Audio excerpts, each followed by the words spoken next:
How to find restaurant and cafes using Instagram map. Open the Instagram app and tap the search icon, the magnifying glass at the bottom. In the search bar, type things like cafes, restaurant, pizza, bronze, coffee, then hit search and let the result load.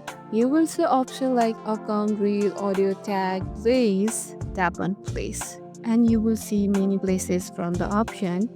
Tap on any place.